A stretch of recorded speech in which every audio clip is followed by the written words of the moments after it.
Om Swastiastu. Kami dari kelompok 3 izin untuk memaparkan materi mengenai konflik Maluku. Sebelum itu, izinkan kami untuk memperkenalkan anggota kelompok terlebih dahulu. Yang pertama ada Muhammad Rias dengan NIM akhir 005. Yang kedua ada Zahwa Diva Sosiawan dengan NIM akhir 010. Yang ketiga ada Dewa Ayu Eugenia Rafael dengan NIM akhir 021. Kemudian yang keempat ada Rizky Maulana dengan NIM akhir 038. Selanjutnya saya sendiri yaitu Ida Ayu Manusta Devi dengan NIM akhir 044. Kemudian ada Patrick Aryo Tresna dengan NIM akhir 047. Ada Imade Widya Gandhi dengan NIM akhir 062. Dan ada Anak Agung Ayu Istri Nirmala Dewi dengan NIM akhir 063. Kemudian Makan Oka Santana dengan NIM akhir 074. Muhammad Adi Setiawan dengan NIM akhir 075.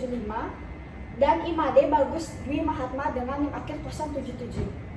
Baik, untuk materi pertama saya akan memaparkan mengenai pengertian konflik dan pengertian sosiologi konflik.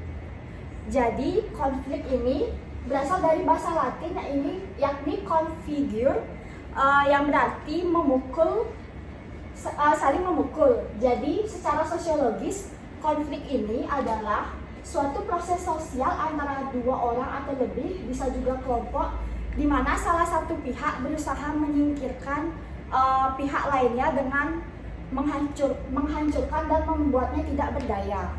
Kemudian yang kedua ada pengertian sosiologi konflik, yaitu merupakan cabang dari sosiologi itu sendiri yang mempelajari mengenai ketegangan, perjuangan, perselisihan antar kelompok atau antar kelas sosial.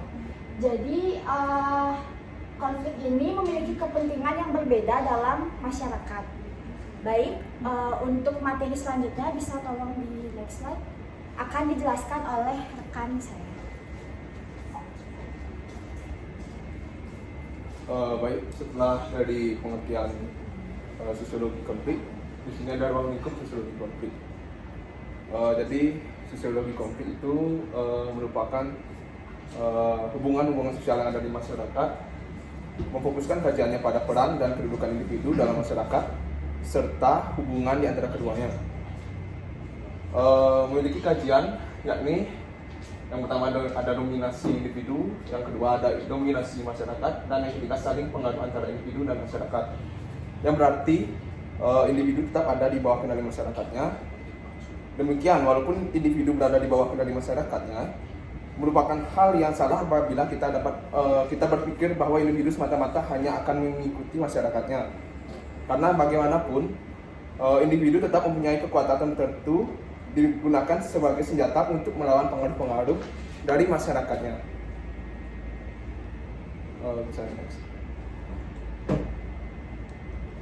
Selanjutnya materi akan dijelaskan oleh rekan saya.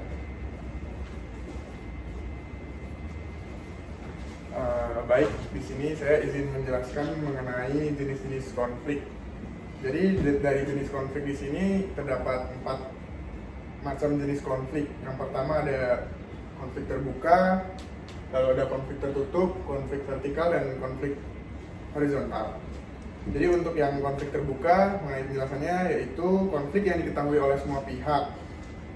Sebagai contoh dari konflik terbuka ini mungkin ada perang antara Amerika Serikat dengan Irak. Lalu yang kedua ada konflik tertutup. Jadi untuk konflik tertutup di sini adalah konflik yang hanya diketahui oleh orang-orang atau kelompok yang terlibat dalam konflik tersebut. Yang ketiga ada konflik vertikal, yang dimana dari konflik vertikal ini merupakan konflik yang terjadi antara komponen masyarakat di dalam suatu struktur yang mempunyai tingkatan dan hierarki. Contohnya misalnya ada konflik yang terjadi antara buruh dengan atasan atau karyawan dengan bosnya gitu. Lalu untuk yang terakhir, yang keempat, ada konflik horizontal. Untuk konflik horizontal sendiri pengertiannya yaitu konflik yang terjadi di antara individu atau kelompok yang mempunyai kedudukan yang sama. Dari konflik ini contohnya bisa diambil sebagai konflik antar ras, etnik, etnis ataupun agama. Selanjutnya akan dijelaskan oleh teman saya. Terima kasih.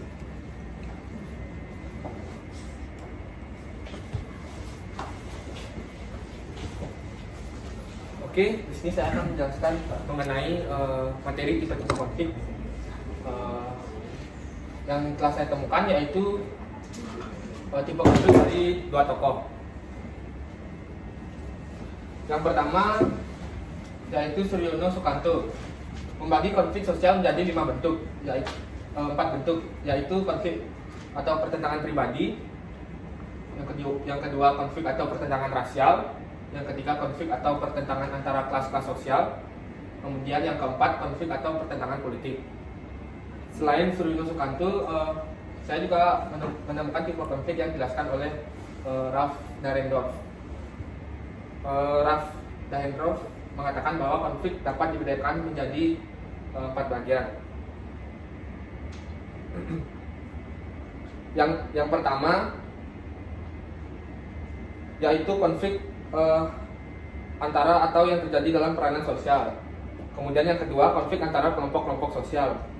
Kemudian yang ketiga, konflik antara kelompok-kelompok yang terorganisir dan tidak terorganisir. Kemudian yang terakhir, yang keempat, konflik antara satuan nasional seperti antar partai politik, antar negara, atau antara organisasi internasional. Bisa next slide. Nah, selain pemaparan konflik dari dua tokoh yaitu Suryono Sukanto dan Ralph Dahrendorf, saya juga menemukan beberapa tipe konflik, yaitu berjumlah 7. Yang pertama konflik agama, yang kedua konflik sosial, yang ketiga konflik internasional, yang keempat konflik hukum, yang kelima konflik antar suku, yang keenam konflik konstruktif, dan yang ketujuh konflik ekonomi. Materi selanjutnya akan dijelaskan oleh rekan saya. Terima kasih.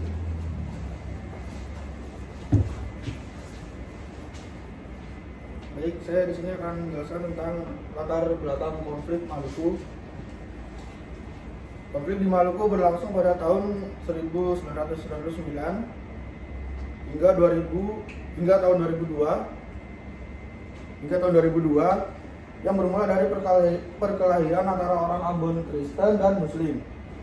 Pada akhirnya berubah menjadi konflik keagamaan yang mengidentifikasikan dengan identitas agama dan kelompok sosial kedua individu tersebut. Penyebab utama konflik ini adalah ketidakstabilan politik dan ekonomi yang secara umum di Indonesia setelah jatuhnya Soeharto dan devaluasi rupiah, selama dan setelah krisis ekonomi di Asia Tenggara. Nah, materi selanjutnya akan dijelaskan oleh rekan saya. Terima kasih.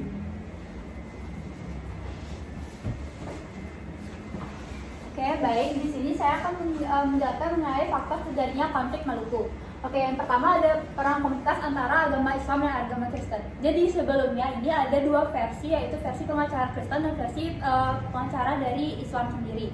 Nah, kalau versi dari pengacara Kristen di mana ada supir angkot yang bernama Yopi, itu beragama Kristen, dan warga yang bernama Salim.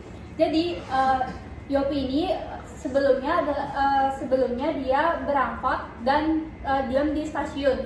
Cuma tiba-tiba Salim itu datang dan meminta sejumlah uang, tapi Yopi ini tidak mempunyai dan dia pergi. Tapi saat dia balik lagi ke stasiun tersebut, Salim tetap meminta uang dan menodong pisau. Akhirnya si Yopi supir angkot beragama Kristen ini pulang ke rumah dan mengajak teman-temannya untuk membalas dendam dari Salim tersebut. Tapi ketika sudah kembali ke stasiun, si Yopi tidak menemukan si Salim yang beragama Islam tersebut. Saat Yopi pulang, dia akhirnya ditodong oleh warga-warga yang beragama Islam dan terjadinya lah perang komunitas antara agama Kristen dan Islam hingga saat itu. Dan yang kedua ada perkelahian antara suku, ya ini ada 4 suku, yaitu Buton, Bugis, Makassar, dan Ambon. Di sini di mana adanya konflik suku, di mana ada satu wilayah yang memiliki keunggulan, sedangkan wilayah-wilayah lain tidak terima. Hingga pada saat itu suku ini terus melakukan konflik pada saat itu dikarenakan satu suku lainnya merasakan dirugikan. Oke, selanjutnya next slide. Oke, akan dibahas oleh teman saya. Terima kasih. Baik, selanjutnya ada konflik di bidang ekonomi. Perekonomian memang memegang peran penting sebagai pemicu konflik. Hal tersebut menjadi wajar karena ekonomi merupakan unsur utama dalam kehidupan manusia.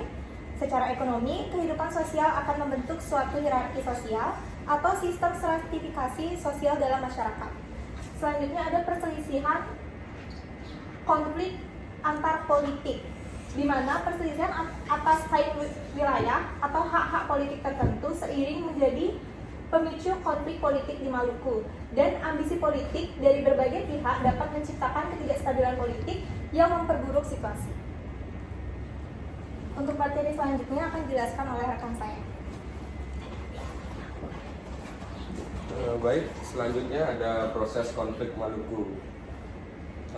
Migrasi besar-besaran orang dari luar Maluku, terutama dari Sulawesi, menyebabkan perubahan demografis dan sosial yang signifikan. Hal ini menyebabkan kecemburuan sosial pada masyarakat adat Maluku terhadap pendatang yang memiliki status sosial ekonomi yang lebih tinggi darinya.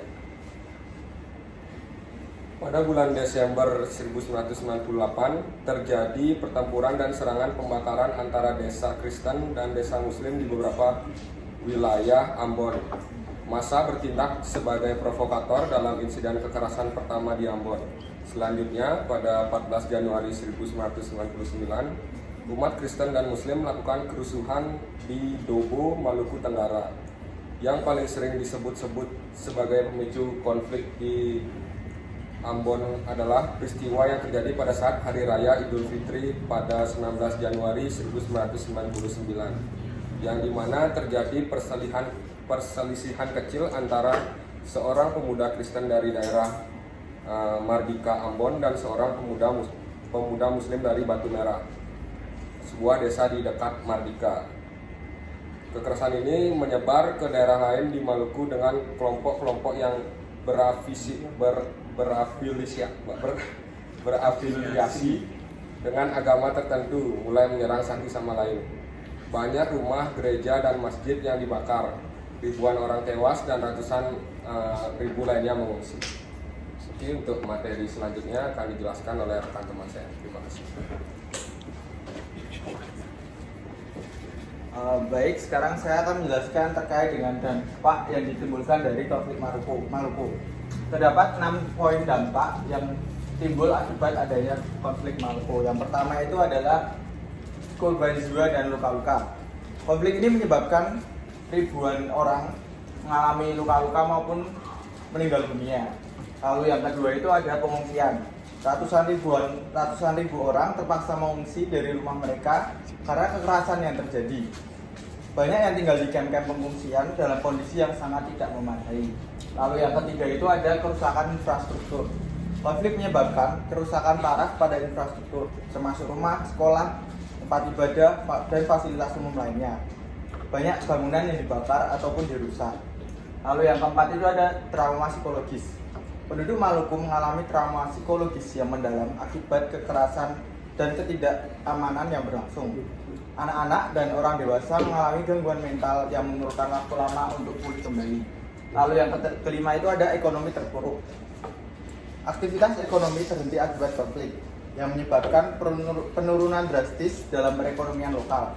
Banyak usaha kecil hancur dan para pekerja kehilangan pekerjaan mereka. Lalu yang terakhir ada ketegangan antar komunitas. Konflik memperdalam ketegangan antar komunitas Muslim dan Kristen di Maluku, mengakibatkan ketidakpercayaan dan segregasi yang bertahan lama setelah konflik mereda. Untuk materi selanjutnya akan disampaikan oleh rekan saya. Baik, di sini saya akan menjelaskan mengenai penyelesaian konflik Maluku. Dalam penyelesaian konflik Maluku, berbagai upaya telah dilakukan agar konflik ini dapat berakhir, seperti Gubernur Provinsi Maluku membentuk kelompok informal para pemuka agama pada akhir Januari tahun 1999 yang disebut sebagai Tim 6. Kelompok ini terdiri dari 6 pemimpin agama dari komunitas Muslim, Kristen, dan Protestan. Tugas mereka adalah mencegah perusakan terhadap masjid-masjid, gereja-gereja, rumah-rumah, serta mencegah meluasnya kekerasan di Ambon. Pemimpin yang telah dipilih tersebut tidak serius untuk menjalankan tugasnya. melakukan perdamaian, malah sebaliknya justru ikut terlibat dalam kekerasan, sehingga tim 6 tersebut tidak memiliki pengaruh terhadap penanganan atau resolusi konflik di Ambon. Hal ini mendorong pemerintah untuk memulai negosiasi damai antara komunitas Muslim dan Kristen, yang akhirnya mencapai kesepakatan damai melalui Malino II pada bulan Februari tahun 2002. Yusuf Kala meminta Gubernur Maluku untuk memilih perwakilan dari masing-masing komunitas Muslim dan Kristen. Kedua wakil tersebut menjadi komunitas yang lebih besar lagi, yang terdiri dari 35 Muslim dan 35 Kristen yang berkumpul selama 3 hari di Malino. Malino II adalah sebuah perjanjian damai yang berisikan pernyataan politik bahwa konflik telah diselesaikan secara formal dan adanya keinginan politik yang kuat untuk mengurangi kekerasan. Adapun 11 poin perjanjian Malino, yaitu yang pertama, mengakhiri semua bentuk konflik dan perselisihan. Yang kedua, menegakkan supremasi hukum secara adil dan tidak memihak. Yang ketiga, menolak segala bentuk gerakan separatis termasuk Republik Maluku Selatan. Yang keempat, sebagai bagian Negara Kesatuan Republik Indonesia atau NKRI, maka bagi semua orang yang berhak untuk berada dan berusaha di wilayah Maluku dengan memperhatikan budaya setempat. Yang kelima, segala bentuk organisasi, satuan kelompok atau laskar bersenjata tanpa izin di Maluku dilarang dan harus menyerahkan senjata atau dilucuti dan diambil tindakan sesuai dengan hukum yang berlaku. Next slide. Yang keenam, untuk melaksanakan seluruh ketentuan hukum, maka perlu dibentuk tim investigasi independen nasional untuk mengusut tuntas peristiwa 19 Januari 1999, Front Kedaulatan Maluku, Kristen RMS, Laskar Jihad, Laskar Kristus, dan pengalihan agama secara paksa. Yang ketujuh, mengembalikan pengungsi secara bertahap ke tempat semula sebelum konflik. Yang kedelapan, pemerintah akan membantu masyarakat merehabilitasi sarana ekonomi dan sarana umum. Yang kesembilan, dalam upaya menjaga ketertiban dan keamanan seluruh wilayah dan masyarakat, diharapkan adanya kekompakan dan ketegasan untuk TNI atau Polri sesuai fungsi dan tugasnya. Yang ke-10, untuk menjaga hubungan dan harmonisasi seluruh masyarakat, pemeluk agama Islam dan Kristen, maka segala upaya dan usaha dakwah harus tetap menjunjung tinggi undang-undang dan ketentuan lain tanpa pemaksaan. Yang terakhir, mendukung rehabilitasi khususnya Universitas Patimura dengan prinsip untuk kemajuan bersama. Sekian dari saya, selanjutnya akan dijelaskan oleh rekan saya.